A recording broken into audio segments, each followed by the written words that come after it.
we're here with Dr. Colby Stobbs, and Colby just went out and bought his first home using our real estate strategies. So the bottom line is you were able to buy how much was the house worth? The value of the house. He was asking $360,000. We got it at $320,000. Okay. It was worth more than $360,000. Okay, so let's say $320,000. Yeah. And you only put $20,000 down, right? Yeah. Less than 10%. And so you have a $300,000 plus asset for $20,000, and you have now.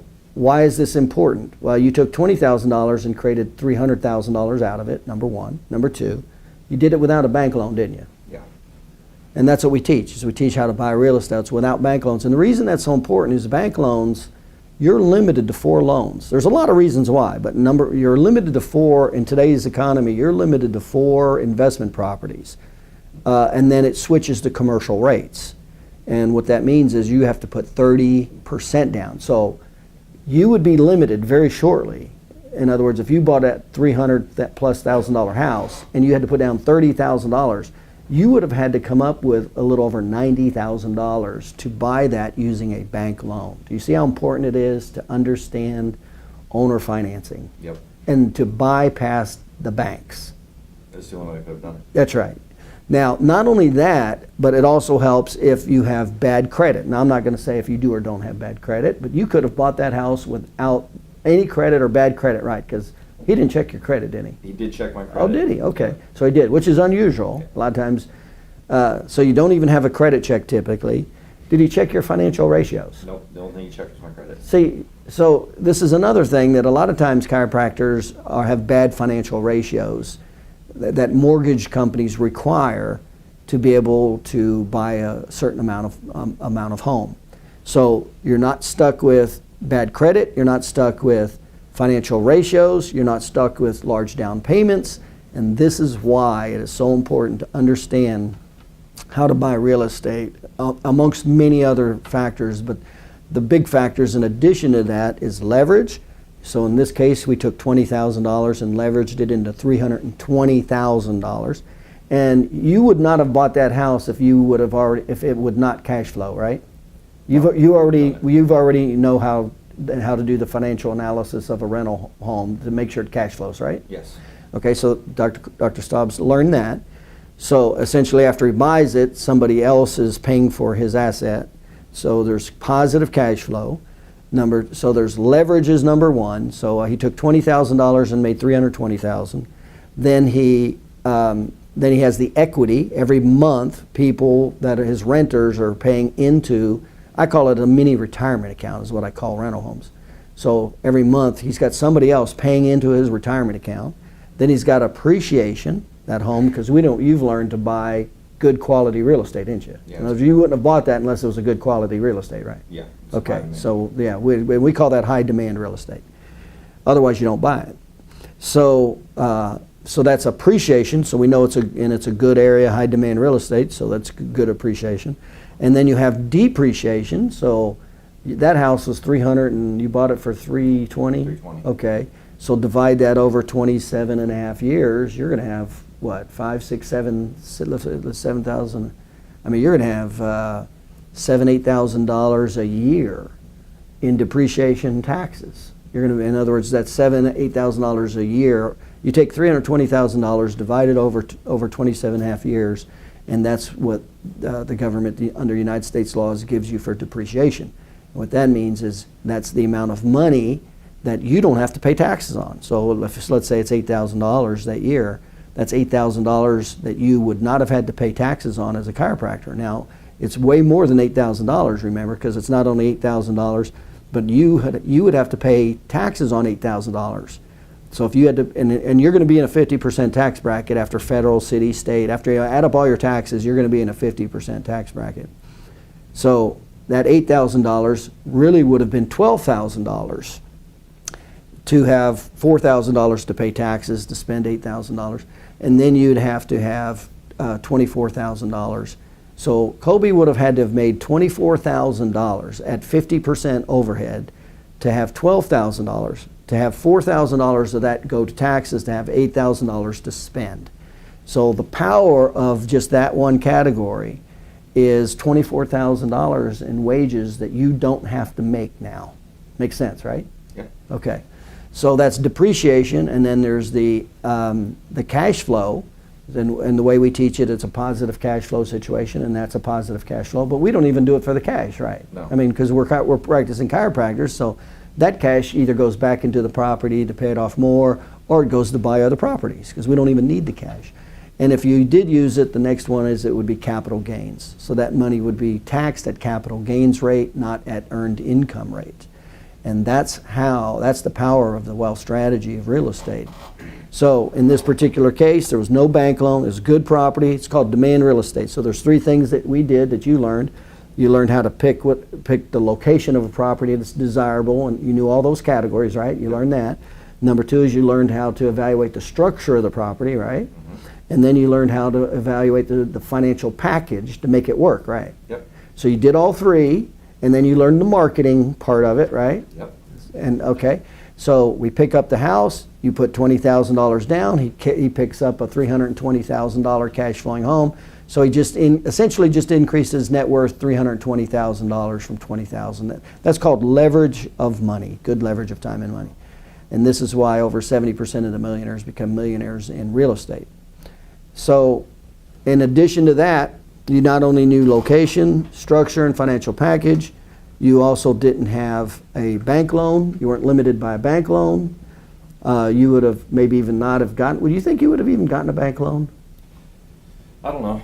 I mean, you know, because they don't just give them out, yeah. right? They don't just give out bank loans for, you know, rental properties left and right. I probably wouldn't have had enough down to Right, qualify for a bank loan. with my student loans. Yeah. And that's the debt income ratio, right? And that's the big problem is the debt income ratio with chiropractors, especially when you add in that student loan factor. That becomes a very limiting factor to buy real estate. So we've how many problems did we overcome? A lot. Yeah. We overcame all of them, didn't we? Mm-hmm. Okay, and that's not the knowledge of real estate. So you basically do the marketing, you get the negotiate with the homeowner, $20,000 down, owner financing, make sure the finances create cash flow. You did that, right? And you close on that here in the next few days, right? Yeah, and it's like 8 days after we Yeah. got And how did that feel to be able to do that? You're only what? How old are you? 33. 33. So you're already bought your first residential property. How did that make you feel to be able to do that? It was awesome. Yeah. I mean, it's something there. It's going to be there forever. It's awesome. Yeah. And how does it feel about creating security for yourself and your family? Once the deal goes through, I mean, it'll be great. I don't see any Right. hiccups coming through. It's been smooth sailing so Right. far. So Right. yeah. And then how easy, after you did the first one, how much easier is it you think it is from here forward? Yeah, it was extremely easy compared to what I thought it was. Right. It was And more mental would you have been block. able to do any of that without going to my real estate for chiropractors course? No. Right. And that's what we do. And that's how I retired at age 33. It was a practice, brought on associate doctors, and invested in real estate. And that's exactly what Dr. Staubs is doing. So, very good. Let's go into the details of it now. Okay. Okay. So let's start with the marketing. So you evaluated your demand real estate, right? So you picked your neighborhoods. Yeah, like 3 neighborhoods. in Okay. mind. Yep. And then you picked the specific type of home, Yep. the structure, right? Yep. 3-2. Okay. And square footage, and Yep. what was high rent probability, right? Yeah. Okay. So you knew what the high probability of rent you would need to get to make for it to cash flow, pay all the bills, right? Yeah. Okay. So you start marketing, and the marketing you did is essentially you just called for sale by owners, Yep. right? Just That's all called we for did. sale. So you call the for sale by owner, and you went through the flow sheet that we give you a little bit, right? Kinda. I had my mom do it. Right. And then she called and she gave me the hot leads, and I Okay, so called them. basically But she yeah, just called the person, see if it was for sale. and read your script. Oh, and she read the script. Yeah. Oh, wow. Pretty good. And she didn't even take the seminar, did she? Nope. Okay. So she had a hot lead then, right? Yep. So she hands it to you. Yep. Okay. And by the way, it's not just something your mom can do. This is an employee can do, a Anybody. wife can do. I mean, it's anybody can do this. And let's just say this: your wife's not trained in real estate, is she? No. Or not your wife, your Or mom. my mom, no. Your mom. Yeah. Okay. So, okay. She's not a realtor, nothing like that. No. You just said call these numbers and read this script, right? Yep. Okay. So you get it. So you make the phone call, right? Yeah. And I take it you go through the script and clean it up, right? Yes. And nail down Yep, everything, that's right? exactly what happened. Okay, so you go through and nail down, and then at the end of that phone call, so he was asking for 360 at the beginning of the phone call. 360 at the beginning of the phone call. Okay, so when you finished with him, you got him down to 320. 330. 330. So one phone call, you got $30,000 off. Yep. And that's what we teach. That's part of our script, how that works. And so you get $30,000 off. And so you see it's a motivated seller, you got owner financing, you got the discounts, everything's lining up based on the parameters of the checklist, right? Yeah. Okay. So you just followed the checklist, right? That's all I did. Okay. And then you go over there, right? Mm-hmm.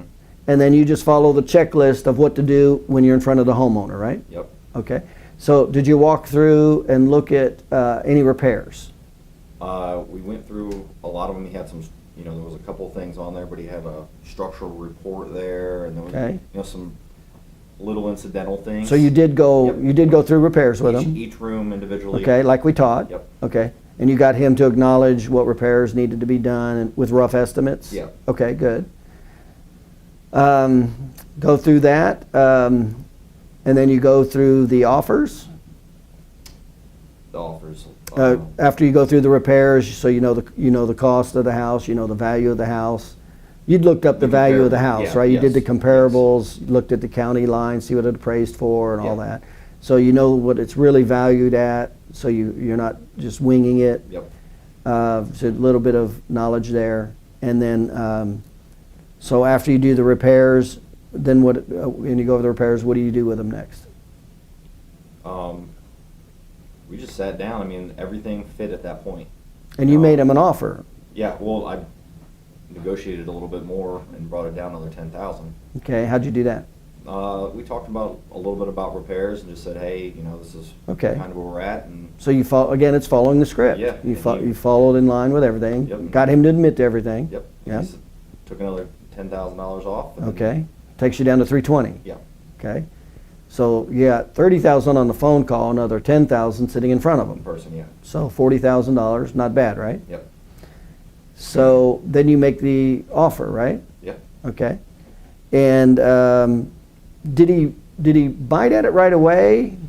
He was a little hesitant on owner financing at the beginning, and I mean, he needed Which is normal, some right? money, yeah. And we talk about that. We talk about they do need some money, but they typically don't need the whole amount, right? Yep. That was the thing that took the most skill. Right. Was figuring out what he needed. What he needed, Yeah. exactly right. And were you able to point out the benefits to him of owner financing? He had a little knowledge about it because he was like a broker or something Okay. in his past. So, but he was hesitant, and then after we sat down and talked, and he's like, "Yeah, I would like to." Because remember, all the benefits for him is he doesn't get taxed all at once. Yep.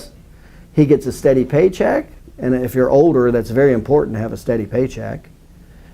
And you can give him a better interest rate than he would be able to get if he took all that money and put it in a CD, right? Yep. And was he aware of that? I think he was. Did I you mean, cover we it? didn't even have to So go you that didn't far. even you didn't go that far. No. Okay. So you had all these benefits, and you didn't even go into all the benefits. I didn't have to. Didn't have to. And it really got down to finding the good property, structure and location and all that, but then finding the motivated seller. Yeah, That's the key. Once you have a motivated seller, your skill level, the amount of your skill level can go down significantly. Did you see that? Yeah, I thought anybody could have did it. Right, which is true. And I mean, you just have to know how. You got to know the checklist and what to do. But that's one of the keys that we talk about is how to find motivated sellers and how to talk to them. So in the one meeting, did he agree to everything in one meeting, or did you have several meetings to come to this agreement? We kind of came to the decision or the the first day. Right. The first time I went over there. You write we it down shook on a hands. legal pad. We shook hands. I came back on the weekend with my checkbook. Right. And we sat down and wrote it out on a legal pad. Right. Like a little mini contract, and Right. it was done. Yeah, there you go. Pretty exciting, isn't it? Yeah. Yeah. And you can see how it's pretty easy probably to pick up 2 homes a year, isn't it? Yeah, I mean, I got done with your seminar and I was excited. So I think we picked that up within 30 days of the seminar. The seminar, yeah. Okay. All right, is there anything else you'd like to add to that? No, I mean, the motivated seller is the number one thing. Yeah. And remember, how many homes do you need? Well, for a passive income of, and I say this all the time, if you want a passive income of, say, $50,000 just to pay for your expenses, how much money would you have had to have made? You'd had to have made like $8 million at 50% overhead to have $4 million, at 50% in taxes to have $2 million, at a 2 to 3% interest rate to make roughly $50,000. I mean, you'd have to make like $6-8 million depending on what the interest rate is now. The interest rate now is very low. CDs are 1 and 2%. The average return right now is 2-3%. So it's a very competitive, and it's good for buyers. That's very good for buyers. That's an advantage for buyers. So you go through all the motions. So for you to have $50,000. Now, how many homes would you need to have? Well, if you're averaging $1,000 per home, let's say it's paid off, because it gets paid off relatively quickly, and we talk about how to accelerate payments and all that stuff. So we teach how to get these homes paid for in 7 years, 10 years, something like that. And so if you have one home giving you $1,000, you'd only need 4 homes to give you roughly $50,000 a year, 4 homes. So what would be easier? 4 homes, and let's say it was $20,000 per home, so that's 2, 4, 6, 80. So it only cost you $80,000. Would only cost you $80,000 with 4 homes to make $50,000 a year versus try to make $6 to $8 million a year. Yep. How long was that going to take? I mean, never. It's never going to happen. That's why 97% of the doctors can't retire on the same lifestyle, because it's not real. This is real, isn't it? Yeah, I mean, we're so excited. As soon as we close, we're going to start looking for the next one. Right. Yeah. All right. Good job. That was real good. That was the way that's exactly how it's done. Yeah. Yeah. All right. Did you have any questions about his deal, or you want to talk about his deal? Any?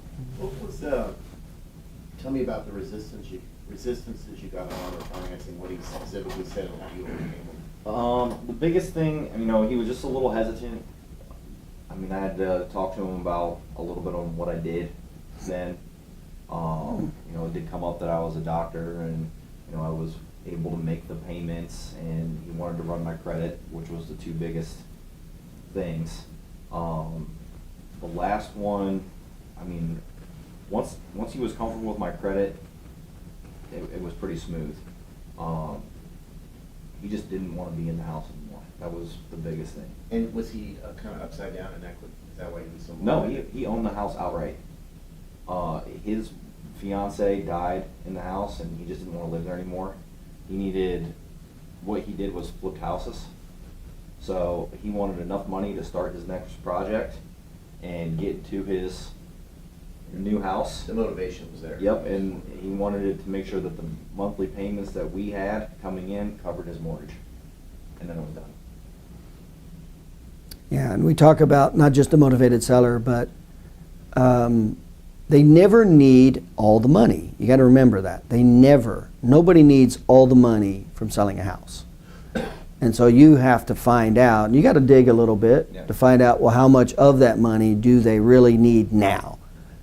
Because that's the money you will have to pay. The money they definitely need now. And it's typically moving costs. Did he say what his was for? Oh, his next project. His next project, and then so it was like $20,000 that he was going to use to get into his the next house. flip. Okay. Whatever he was doing. And then just as long as the rent we were paying, or the payments we were paying him, covered his mortgage, so he didn't want to have the payment going out. Right. And the deal was done. And so that's a big thing, is finding out the amount of money that they need. That's the amount of money that gets put down. with the equity of the house. And then the other big ones are they're not hit with taxes. Remember, if they're motivated, the next three things I'm getting ready to say don't matter. But they're very supportive. No taxes, so they don't get hit with all the taxes immediately if they're in that type of situation. The money they do get that they don't need, they're going to spend, what are they going to do with it? It's typically dead money. They're typically going to put it in a CD for 2% interest rate. It's dead money. So we can typically give them a greater interest rate than anywhere else they'd put that money. We point that out to them. It's still secure. It's still secure, just as secure as money in as a CD, because the house has insurance. So and he's listed on the insurance just like he's the mortgager is what he is. Even though he's the owner, this guy's holding the note, so he's acting as the bank. So just like a bank would say, well, we want this insured. Well, it would be insured and he would be listed. He would be listed also as the payoff minus the debt of the home. So that gives him security for damage on the home if anything happens there. So you got taxes, you got money to move, you got taxes benefits, you got interest rate benefits, you got security. These are all the, and then a monthly payment, because a lot of times the people we look for, remember there's 4 cycles to buying a house. There's 4 levels of buying a house, from the starter home to the step home, up home, to the dream home, to the step down home. So there's 4 home buying cycles. So a lot of times it's good to buy the home at the end where the person is now stepping down, meaning they don't need the money. In other words, they don't need the money to go to another house, to put into another house and have a bigger mortgage and things like that. So it's good when they don't need the money. So that's helpful for older people. And they get the stability of a check in the mail. And these are all the things that have to be discussed to some degree. And again, how much those are important: taxes, percent return, security, regular payments. How much those are important is totally dependent on the need. Now, if I have somebody who doesn't have high need at all, I can still logically take them through that cycle and make it worth their while. But it takes more skill level and more finesse, and usually it takes more contacts, not just one. Yeah. So you can still buy the houses that way with lower need or no need, because it still makes way more sense than what they're about to do. Yeah. Also not having to deal with a realtor and closing costs and all that stuff, and it sells now. So these are all the benefits to them. And then if there's higher need, all of those things that I just said become less and less important to not even important at all, the higher the need is. And in this case, you said his need was the pain. He wanted to get out of the house. He needed some transfer money to move and to do his next flip home. And what was important to him is that the check that he got in the mail from you for the payment covered what he was going. So essentially, he's not paying for his mortgage. He's making a little bit of money. Right. It works for everybody, right? So. I thought you said the house was paid off. There you go. It was. So, but finishing the new house that he was moving to, he had to get a mortgage on because he didn't sell the house out. So you just had to make sure. He was giving him $300,000. His new house that he was moving to, he had to get a mortgage on. Does that make sense? So he wanted your money to make the mortgage payment on that house. Yeah. He wanted, the mortgage, the payments that we were making to him monthly to pay off the house that I'm buying, right, covered the mortgage that he was getting on his new house. So from our perspective, whether somebody just wanted to get out and be away from it because they owed money, or this guy had different motivations. You always have to find the motivate. You always have to find their needs, and then you have to go to meet their needs. Yeah, it wasn't a financial need for him. It was more of an emotional one, a need than anything. Well, there's a little bit of financial. He didn't want to be stuck with a house payment on his own house. Well, so there's a little bit of a financial. He could have stayed in that house because it was paid off. Yeah, but I mean, for him to do the deal, there was a financial component. That check had to be big enough to pay for his mortgage. Yeah. Where he was moving to. Yeah. So how did it fit? Me? Yeah. 33. 33. So you got is this a 30-year deal with him or something, or? He structured a 30-year note with us being able to pay it off early. Okay. So that, I mean, the long-term thing is you just keep paying, you have a renter in there, and then you'll have it for retirement. Yeah. Once it's paid off, then it's gonna be good Once for it's you paid 30 off. years from now. Well, No, it's not 30 years it's not from 30 now. years, 'cause- No, let me go into that. There's several strategies to where you don't wait 30 years. One strategy is every month there's an additional principal payment made. Now, if you do that on a 30-year note, it'll drop it down. That alone drops it down to, I think, between 17 and 22 years. If it's a 15-year note, it drops it down to like 10 to 12 What's the years. strategy? You make an extra principal Well, I'm going to go through them all right now. Okay. So one of the strategies is you make an extra principal monthly payment. Principal only, no interest. Principal only interest.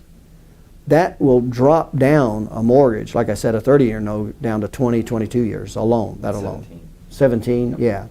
There's some, One extra payment a year? no, Yeah. one principal, Payment. principal, no interest, Yeah, principal. One principal payment per year will drop that. No, to 30 no, per month. per month. Okay, so that's one simple strategy. The next strategy is the cash flow. You shouldn't need the money. That's what's great about chiropractic. He's making money in his chiropractic office. He shouldn't need any money from real estate. I didn't have to use any of my money from real estate. And I say this all the time. And the money that he cash flows with, after it pays for maintenance, taxes, insurance, mortgage, all that, that amount of money he should not just spend on a vacation or a Ferrari.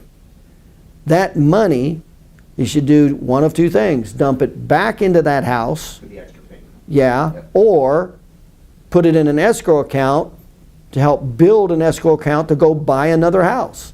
Now, with how young Colby is, Colby would not want to. He's 33. 33? He would not want to put that money back into that house right now because he's got time on his side. He would want to just take that money and put it into an escrow account and help build that little nest to go do it again. That's the strategy he should use because of his age. And then the third strategy, so that's three strategies. The next strategy is you just keep buying several of these homes. Well, 5 years from now, or 7 years from now, or 10 years from now, let's say you got 10 homes. Well, they're all creating value between appreciation and equity down payment. All of these homes are creating value. So if you've got 10 years from now, say you only did one home a year, can you see how like ridiculous it is for me to say one home a year now? Yeah. That's like if you're real slow. Yeah. I mean, feel like you should at least pick up it. I always say you should do 2 a year minimum, 2 a year. So let's say you got 10 homes after 10 years. Take 5 of those homes and sell them off. Take the equity from those and throw it into the existing homes, and that creates your cash flow situation of whatever it is that you need if you totally want to stop working and only want to live off the money from your rentals. So there's several strategies. Oh, I see. It's not like you just stick with the same homes throughout the whole thing. You can move things. Well, you always want to keep the home, always, unless, and I mean, this is not about buying and selling homes. That is not what this is about. That doesn't do anything for you. This is about long-term investments. There's really only a couple times when you sell a home. One is when that neighborhood over time becomes a B and C and D neighborhood. In other words, it's turning into a bad area with drugs and crime and crap, over time. And this is why it is so important. You buy property right in your backyard so you see all this happening.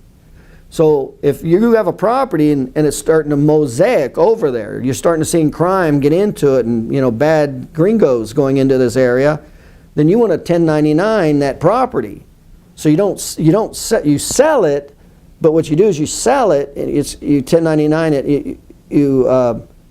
You sell the property and you go and buy another property in a good area, and essentially you're transferring the asset and the finances and everything without any tax ramifications from a bad area into a good area. You're just So that's transferring the yeah. So you do that, Or let's say you started out and you bought some lower end homes. Well, down the road, you may want to upgrade those homes, so you'll 1099 those too. You don't sell them. It is a sale. It's a sale, but it's a non-taxable transaction. Right, when you do it, when you do 1099, it's 1099. It's a non-taxable entity, and all you're doing is transferring it from here to another investment property. So it's not like you're selling the property. You never want to sell property. So that it's either bad area, or you want to upgrade. Now instead of like lower homes, because lower homes and lower rents will attract lower quality people. You go to nice neighborhoods, nice neighborhoods, they'll attract higher quality renters. That's why they say you buy in. When you buy a house, you kind of buy in your renters. Now, when you start this, Colby, Let me finish this. Oh, So that's another. So it's bad area. Let's say you bought low because you started, right. which you may have to. Maybe you have a little less money or whatever, for whatever reason. You didn't have the knowledge, whatever. And then you just kind of buy up over time. You 1099, you buy up. Or down the road, like I said, you want to create more of a cash flow. Go ahead and sell some off, take the equity and throw it into some of your other existing properties to create larger cash flows. Those are the three common areas that you would sell a home, and that's really it. Otherwise, you should be keeping your homes. So Colby, to start off, you had to use money you made in chiropractic to. Yeah, I used my own money. I didn't quite understand the paperwork. I was going to try to maybe do it through my retirement account, but I didn't quite understand the paperwork, and I didn't want to lose the deal by hesitating, so I just cut him a check out of my personal account and started it. And Paul, what's your recommendation about using our own money versus, I mean, I know maybe to get started, but what's your recommendation on how much money should we have to use on our own money versus what we create in real estate, I guess? Well, the short answer is you never want to use any of your money. I mean, that's what everybody always tries to, is never use any of your money, use other people's money to leverage deals. I mean, that's the ultimate goal, but that's not really what chiropractors in real estate are. That's what I talked about. If you're a full-time real estate investor, you know these strategies and you're learning them and things like that. But real estate investing for chiropractors makes it real simple to buy real estate.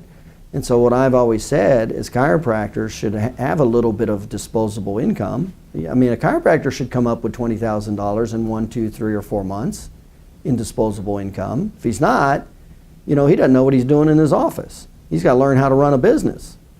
So the chiropractor should easily be able to come up with, $5, $10, $15, $20,000 to buy real estate owner financed on his own.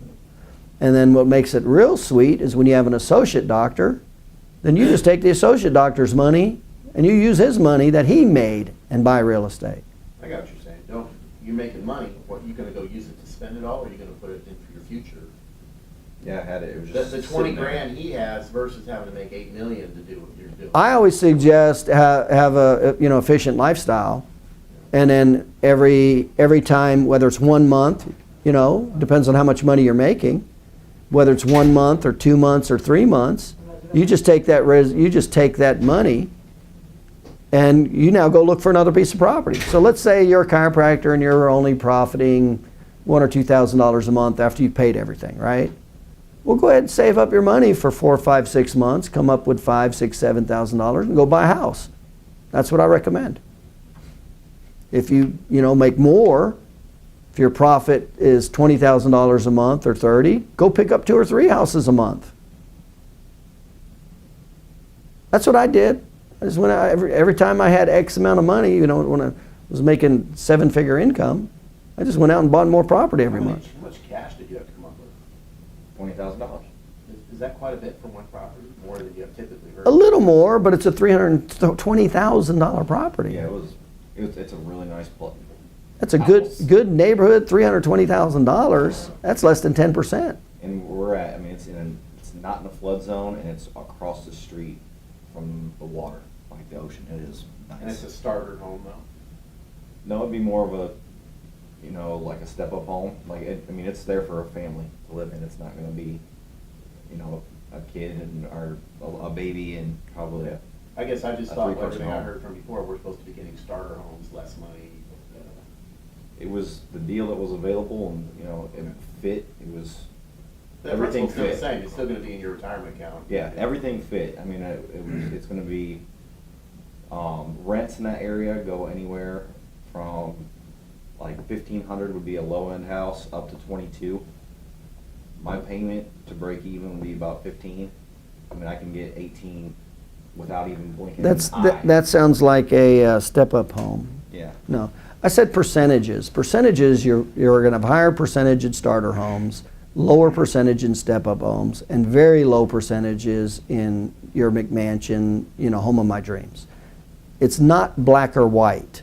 It's probabilities versus possibilities and percentages. That's what it is. Yeah, it fit, all the numbers fit, so we just pulled the trigger.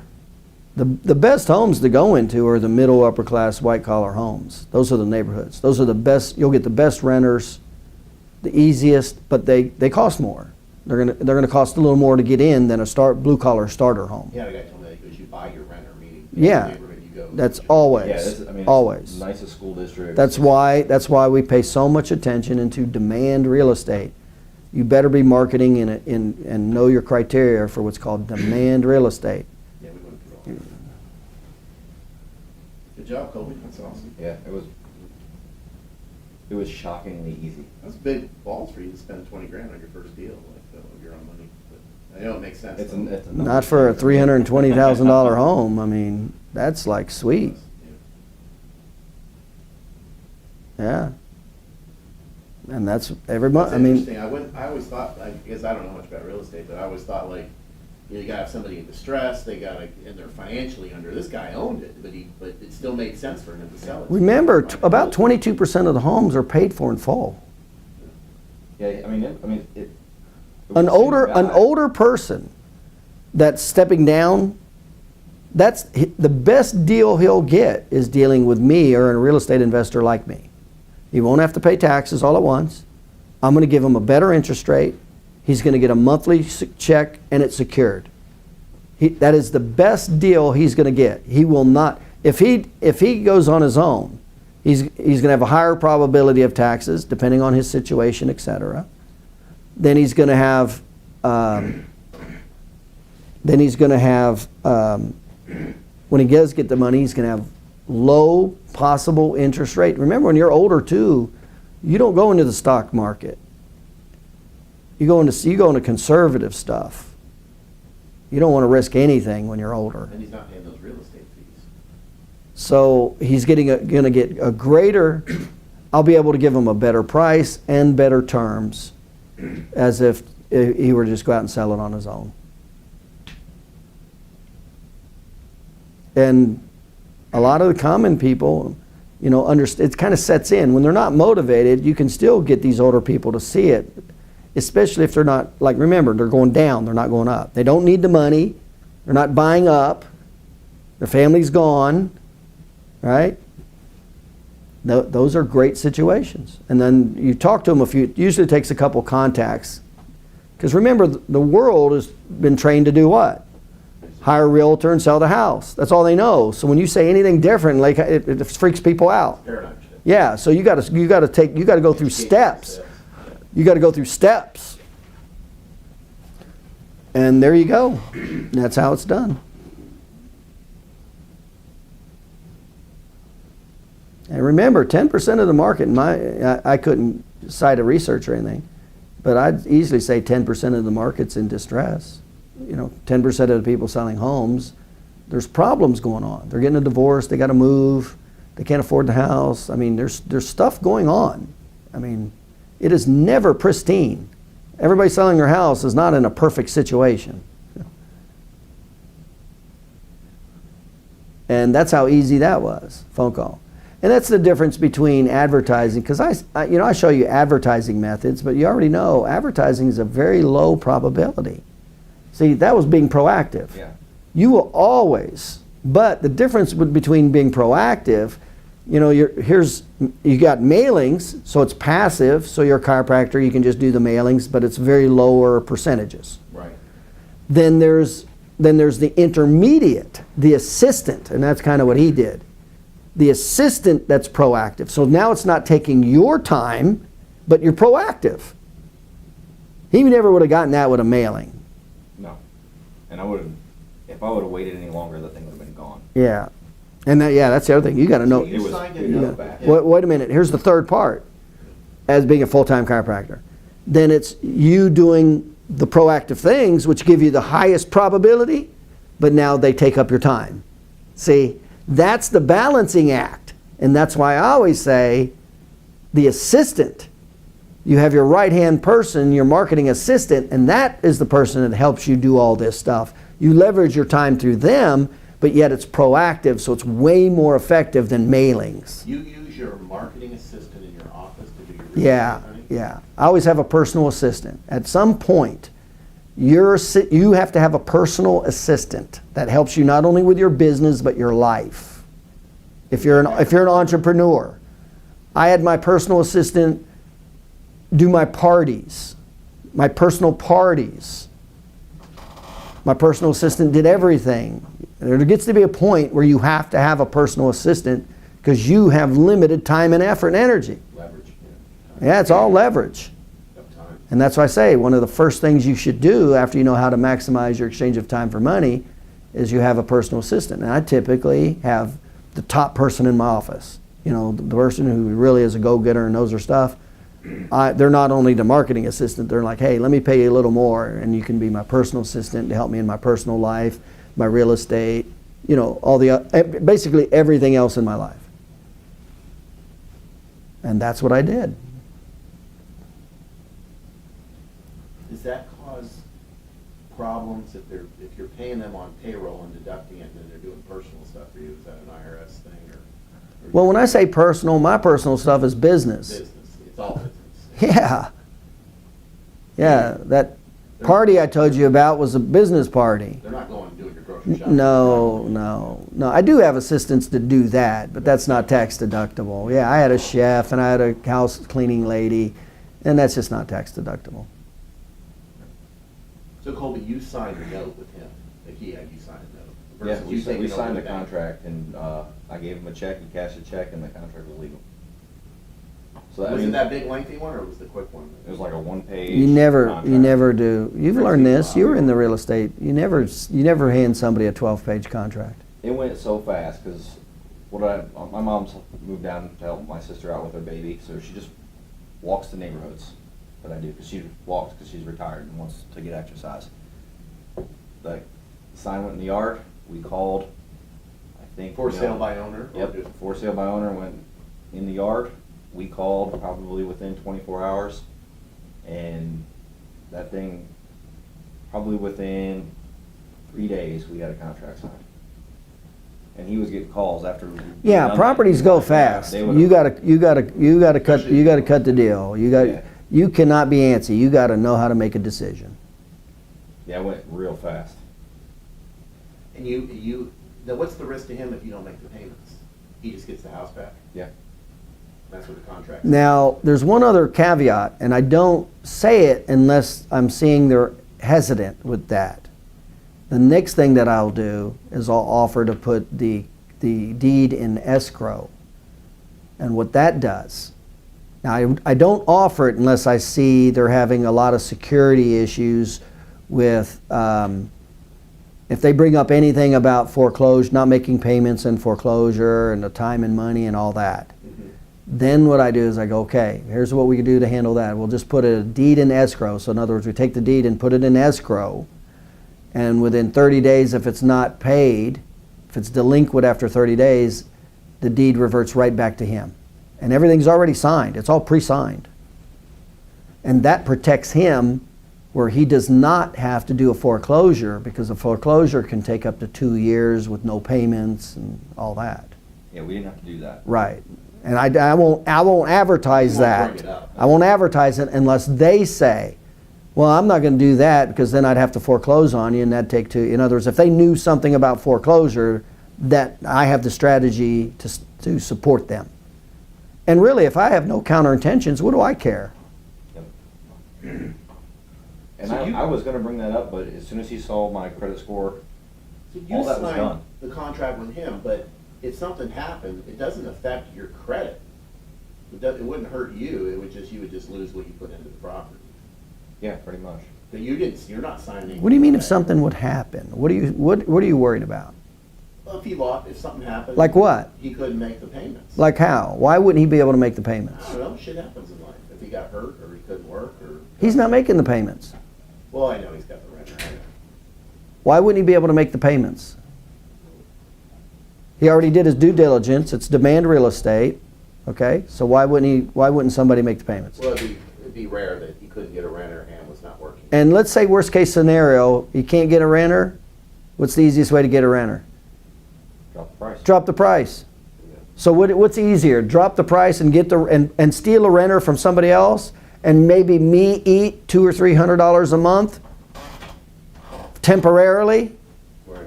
for my investment, It's easy. or lose the whole deal. Right. This is like no-brainer stuff. That's why I say it's real estate investing for chiropractors. Meaning, if you have a little bit of disposable cash, this is a great way to invest in real estate. Right. You're not taking these big risks. Am I going to be stuck for a negative? Because we don't get into a negative cash flow situation in the first place. You should never do that. And it's high demand, so you're not going to be in a bad area where nobody wants to rent. And it's great demand. I mean, The rental's already calculated in with the percentage of vacancy also. So there's all these tie-ins, but every now and then, yeah, am I going to worry about it? Well, if I'm worried about it, a month or two of not paying rent, first of all, I'm going to be in high demand area, so that shouldn't happen. And it could drop the Worst price. case scenario, I'm just going to drop the price and steal a renter that was going to go in somebody else's. I mean, that's why when I keep hearing this risk stuff, people are so scared of real estate. I'm like, what are you talking about? It's real. That's why they call it real estate. I'd be more worried about your practice than I would that real estate. Let me tell you. Your practice is way more vulnerable than that piece of real estate he just got. Well, the only risk I can really foresee is the one you said is minimal, is no renter. The risk is when you don't know demand real estate structure and financial packages. That's when it's all risk. If you know those, there's like little to no risk. And the great thing about real estate is it recovers. Time almost cures all real estate problems. Time does. So, But even if, he's not going to sell the property, so if there's a crash or something and the market drops, it doesn't matter to you. Doesn't matter to You're you. renting it out and it's part of your retirement. You don't care. it don't matter. Yep. Just You're not trying to flip it and the profit and then you're stuck with $100,000. Yeah, it doesn't happen to you. no. He just wants it to break even. He doesn't, to be honest with you, you don't even care if it cash flows. We want it to, but we don't even care. Just as long as it breaks even if he has to put a month or two, somebody doesn't rent. Remember, but the more you do your due diligence, the more it's renting. And I see the more you start doing this, you start creating positive cash flow situations in other homes. You're using that to make extra equity payments on other ones, so you work the whole thing down to where. That's what I always did. I just took the money that came off that property and I put it into the principal of that property. That's what I did. Because I had good cash flow. You have good cash flow, I'm just taking, every month I just took out my cash flow and went and bought properties. That's all I did. That's all I did. And then the cash flow that the properties did have, every month, whether it was $100, $200, whatever, I just dumped it right back into the principal.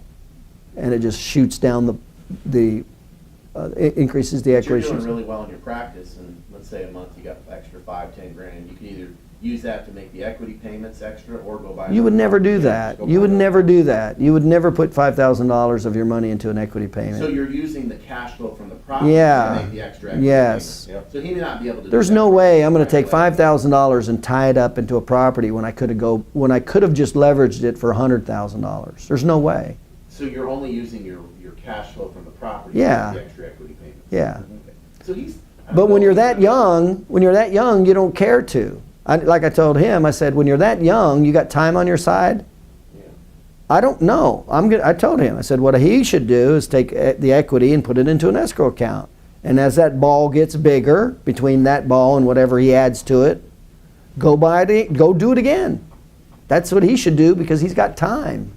I'm 16 years older than him, so it might be a little bit. Well, you still got time. Yeah. You're not going to need money until you're 65.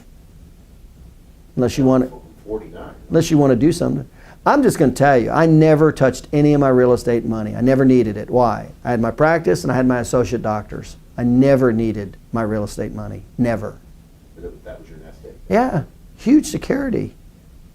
That was wealth, passive income, huge security. Way more. That's why I say that piece of real estate he bought is way more secure than a practice. A chiropractic practice? Come on. Yeah. How quickly can they change the insurance laws or whatever? Yeah, that's what I mean, it changes the personal injury law. People think their practice is security. That's not security. I had a client just broke his wrist. Tell me, and he's running for an associate doctor. Tell me how secure he is for paying his bills right now with a broken wrist in a chiropractic office. That's not security. Said that's why you should have had associate doctors, and that's why you should be buying real estate. That's security. Yeah, I know a doctor. He tore some ligament in his wrist and he can't practice anymore. It's like permanent damage. And he was older, but People do this all the time. They do. I mean, fortunately, I learned early, real early. All good stuff. And then chiropractic is in the rearview mirror. Chiropractic is the vehicle now to create wealth. It's not the end all. well, And then as soon as he was already had that one associate set up. He's looking for his next associate. And then boom, there you go. He'll just start working part-time. And then one of two things happen. Most people, when they start working part-time, they don't start screwing off. When you know this much information, you don't start wasting it. Typically what happens now is you start bringing on more associates, training more doctors, opening offices, and buying more real estate. You're way more valuable out of that office buying real estate or training associate doctors than in that office adjusting spines. It's the lowest form of income you will ever make. Exchanging your time for money, adjusting spines. It's the lowest form of money you will ever make.